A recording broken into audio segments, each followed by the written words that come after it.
ஓம் மகா கணபதியை போற்றி வெற்றிவேல் முருகனுக்கு அரோகரா. இந்த பதிவில் நம்ம கந்தர் அனுபூதியிலிருந்து 45வது பாடல் பார்க்கலாம்.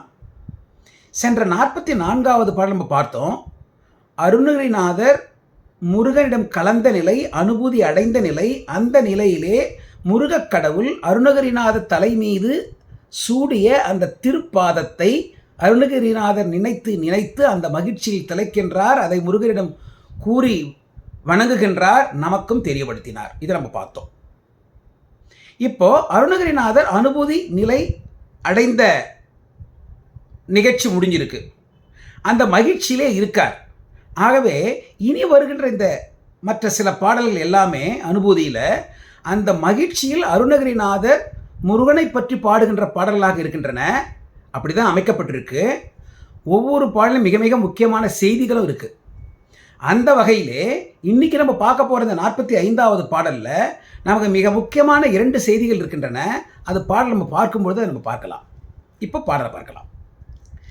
கரவாகிய கல்வி உலார் கடை சென்று இரவா வகைமை பொருள் ஈகுவையோ குரவா குமரா குலிசாயுத குஞ்சரவா சிவயோக தயாபரணே. முருகனுடைய மிக உயர்ந்த மேன்மையான குணங்களை அந்த 3வது 4வது வரிகள் நம்ம பார்க்கலாம், தெரிஞ்சுக்கலாம். முதல் 2 வரியில் முருகனுடைய கருணை குணம் நமக்கு காட்டப்பட்டிருக்கு. அது மட்டும் இல்லாமல் சிலருடைய சுயநல குணமும் காட்டப்பட்டிருக்கு. கரவாகிய கல்வி உலார் கடை சென்று. கல்வி உலார், கல்வியை உடையவர்கள், கல்வியை கற்றறிந்தவர்கள். கல்வி ஞானம், அந்த கல்வித்திறன் அறிவுத்திறன் நிறைய பேர்கள் நிறைய இருக்கும், அல்லது அது இருப்பதாக நமக்கு தெரியும். அவர்கள் கடை சென்று, அவர்கள் இடத்தில் சென்று. ஆனால் அவர்கள் எப்படியாப்பட்டவர்கள்? கரவாகிய கல்வி. அவர்கள் படித்தவர்கள், அறிவுத்திறன் உடையவர்கள். அந்த அறிவுத்திறனை ஆனால் மற்றவர்களுக்கு பகிர்ந்து கொள்வதில் நாட்டம் இல்லாதவர்கள். மற்றவர்களுக்கு அதை பகிர்ந்து கொள்ள மாட்டார்கள். மற்றவர்களுக்கு அதை சொல்லி தரமாட்டார்கள். ஒரு மாதிரியான சுயநலம். நம்ம ஏன் அவனுக்கு சொல்லிக் கொடுக்கணும்? அத்தை சொல்லாமல் நம்மளே வைத்து கொள்ள வேண்டும். அதை மறைத்து வைப்பார்கள். இப்போ நம்ம இதை சாதாரணமாக நம்ம வேலை செய்கிற இடங்களில் நம்ம பார்க்கலாம். சிலருக்கு சில வேலைகள் செய்வதற்குரிய அந்த வழிமுறைகள் தெரிஞ்சிருக்கும், அந்த அறிவுத்திறன் இருக்கும், அந்த செயல்திறனும் இருக்கும். ஆனால் அதை அவங்க மற்றவர்களுக்கு சொல்லி கொடுக்க மாட்டாங்க. அது கொஞ்சம் ஒரு வெளிப்படைத்தன்மையும் இருக்காது. ஏன்? அதை நம்ம சொல்லி கொடுத்தோம்னா நம்ம நிலை மாறிடுமோ அப்படின்னு ஒரு உள்ளுக்குள்ள ஒரு பயம். மிக முக்கியமாக சொல்லணும்னா அது ஒரு சுயநலத்தன்மை தான். எனக்கு தெரிந்த விஷயம் எனக்கு மட்டும்தான் தெரியணும், இன்னொருத்தர்களுக்கு தெரியக்கூடாது, அப்போதான் எனக்குரிய மதிப்பு இருக்கும் அப்படின்னு நினச்சிட்டு இருப்பாங்க. ஒருவருக்கு நாம் விஷயங்களை சொல்லிக் கொடுக்க நமது அறிவுத்திறன் அந்த விஷயத்தில் இன்னும் அதிகமாக ஆழமாகுமே தவிர குறைய போகிறதே கிடையாது. ஆனாலும் அவங்க மறைச்சி வச்சுப்பாங்க. நம்ம இதை கண் கூட நம்ம வாழ்க்கையில் நம்மளே பார்த்துருப்போம். அவங்கவுங்க வெவ்வேறு நிலையில் அது பார்த்துருப்பீங்க. அதே போல் இங்கே சிலர் கற்றறிந்தவர்கள், திறன் உடையவர்கள், ஆனால் அதை மற்றவர்களுக்கு பகிர்வதில்லை, சுயநலத்துடன் இருப்பார்கள், அல்லது அவர்களுக்கு நிறைய விஷயங்கள் தெரிந்திருப்பதை போல் காட்டிக்கொள்வார்கள்.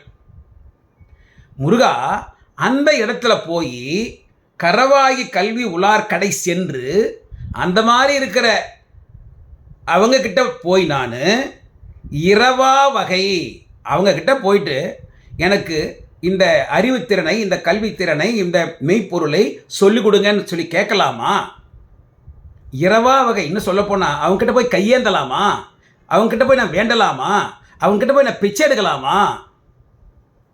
இது சரியா அப்படின்னு கேட்குறார்.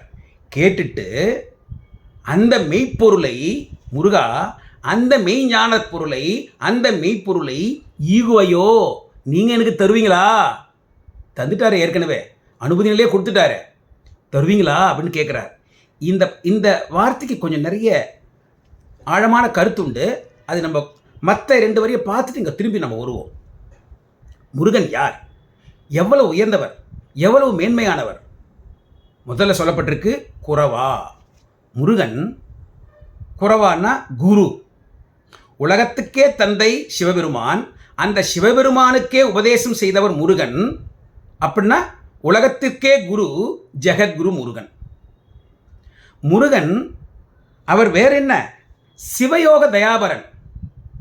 சிவயோகத்தை, அந்த அந்த மெய் ஞானத்தை, அந்த மெய் பொருளை முழுவதுமாக அறிந்தவர், எல்லோருக்கும் அதை உபதேசம் செய்யக்கூடியவர், எல்லோருக்கும் அதை கொடுக்கக்கூடியவர்.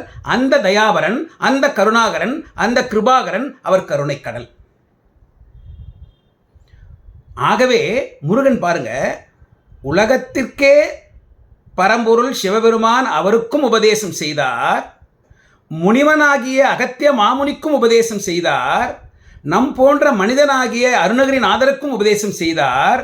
அப்படின்னா முருகப்பெருமான் எந்த நிலை என்று பார்க்காமல் எல்லோருக்கும் எல்லா நல்லவைகளையும், சிவஞானத்தை, மெய்ப்பொருளை அந்த ஆன்மா பக்குவம் அடைந்திருந்தால் அந்த ஆன்மாவுக்கு முழுவதுமாக தரும் தயாபரன், கிருபாகரன், கருணாகரன்.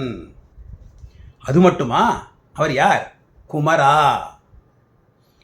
குமரன்னா இளமையானவர் தானே அர்த்தம். நம்ம ஒரு குழந்தை இருக்குன்னா, குழந்தை வளரும்போது தான் அந்த வெளியில் இருக்க விஷயங்களை பார்த்து அதால் பாதிக்கப்பட்டு ஆரம்பத்தில் நல்ல குணங்கள் மட்டுமே இருந்த அந்த குழந்தையிடம் வளர வளர ஏதோ இந்த மாதிரி சூழ்நிலையின் காரணமாக பாதிக்கப்பட்டு சில தீய குணங்கள் அந்த குழந்தையை பற்றி கொள்கின்றது. அப்படின்னா இந்த இளம் வயதில் இருக்கும் பொழுது நமக்கு நல்ல குணம் இருக்குமே தவிர தீய குணமே கிடையாது. ஆகவே தான் இங்கே முருகனை குமரான்னு நம்ம சொல்கிறோம். ஏன்னா முருகன் எல்லா விதமான நல்ல குணங்களை மட்டுமே உடையவர், தீய குணங்களே இல்லாதவர், அவ்வளவு சிறந்தவர். ஆகவே அவர் நமக்கு தயாபரன், கருணைக்கடல். அடுத்தது குலிசாயுத. அதாவது குலிசாயுதம்னா அது வஜ்ராயுதம், தேவேந்திரன் இருக்குமே அந்த ஆயுதம். இப்போ முருகனோட படத்தை நம்ம பார்த்தவங்களுக்கு தெரிஞ்சிருக்கோம்.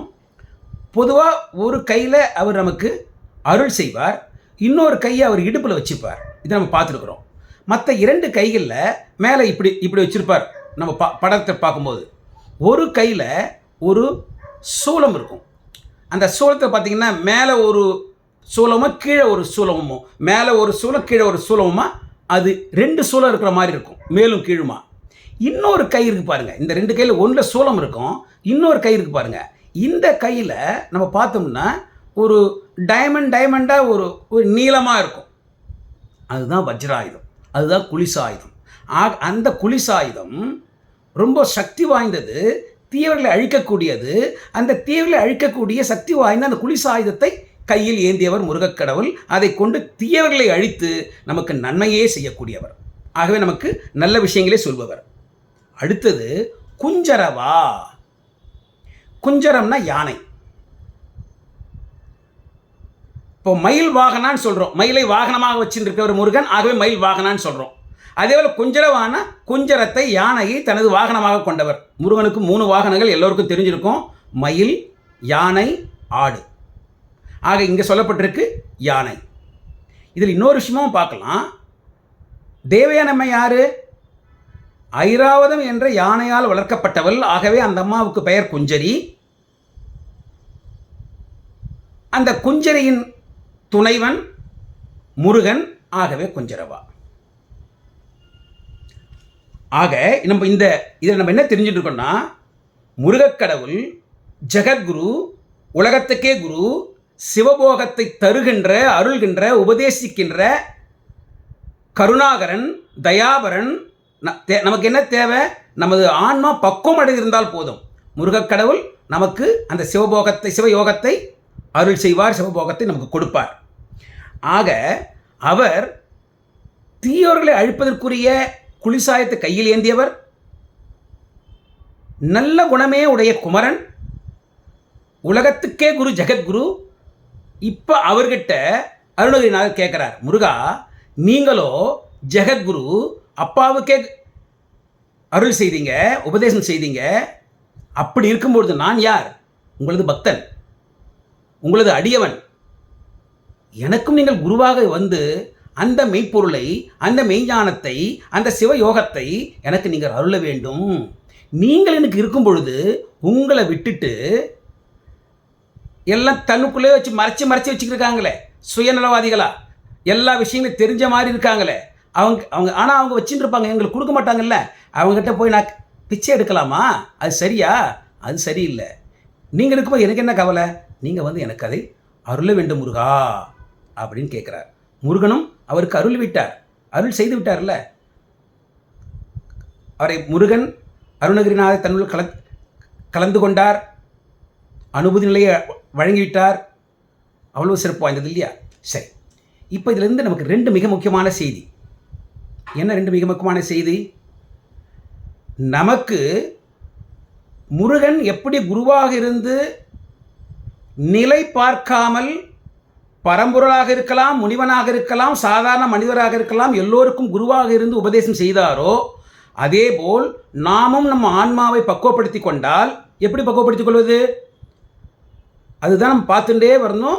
அனுபூதியில் ஒவ்வொரு பாடலாக பார்த்துருந்தோம். அந்த வழி மூலமாக நாம் நமது ஆன்மாவை பக்குவப்படுத்தி கொண்டால் முருகன் நமக்கும் குருவாக வந்து அந்த சிவயோகத்தை அருள்வார். அதுதான் அவருடைய கருணை. ஒன்று. அடுத்தது, எல்லோருக்கும் ஒவ்வொரு நிலையில் ஒவ்வொரு விஷயங்கள் நல்லா தெரிஞ்சிருக்கும். அதை மறைச்சி வச்சு அந்த நாம் கற்ற அந்த கல்வியை, அந்த ஞானத்தை, அந்த அறிவுத்திறனை நமக்குள்ளவே வச்சு அதை அப்படியே நம்மோடு அழிந்து போகாமல் நாம் வாழ்ந்து கொண்டிருக்கின்ற இந்த நேரங்களிலே மற்றவர்களுக்கும் அதை நாம் சொல்லித்தர வேண்டும். அதை மற்றவர்களுக்கு சொல்லணும். அவங்களே இதுலேருந்து எவ்வளோ தெரிஞ்சவங்கன்னு தெரிஞ்சுப்பாங்க. அது மிக மிக முக்கியம். அதுதான் அந்த முதல்ல வரியில் சொல்லப்பட்டதே, கரவாகிய கல்வி உலார் கடை சென்று இரவா வகை மெய்ப்பொருள் ஈகுவையோ. ஆகவே நாம் நமக்கு தெரிந்த வரையில் ஒளிவு மறைவு இல்லாமல், மறைத்து வைக்காமல், சுயநலத்தன்மை இல்லாமல் மற்றவர்களுக்கும் அதை சொல்லி அதனால் அவர்களும் பயன்படும்படியாக செய்ய வேண்டும். மிக முக்கியமானது. அப்படி நாம் செய்ய செய்ய செய்ய நமது ஆன்மாவும் பக்குவம் அடையும். அப்படி பக்குவம் அடையும் போது முருகன் சிவயோகத்தை நமக்கு கொடுப்பார், அவர் குருவாக வந்து. நாம் குருவாக இருந்து மற்றவர்களுக்கு சொல்லிக் கொடுப்போமே, ஆனால் முருகன் குருவாக வந்து நமக்கும் அவர் சொல்லிக் கொடுப்பார், நமக்கு அவர் அருள் செய்வார். அந்த நிலையிலே இந்த பாடல் பார்க்க வேண்டும். மிக மிக உயர்ந்த பாடல். மறுபடியும் பாடலை பார்க்கலாமா? கரவாகிய கல்வி உலார் கடை சென்று இரவா வகை மெய்ப்பொருள் ஈகுவையோ. குரவா குமரா குலிசாயுத குஞ்சரவா சிவயோக தயாபரணே. வெற்றிவேல் முருகனுக்கு அரோகரா, ஞானவேல் முருகனுக்கு அரோகரா, கந்தவேல் முருகனுக்கு அரோகரா. ஓம் சரவணபவ. தவறாக உங்கள் கருத்துக்களை அந்த கமெண்ட் செக்ஷனில் பதிவு பண்ணுங்கள். ஓம் சரவணபவ.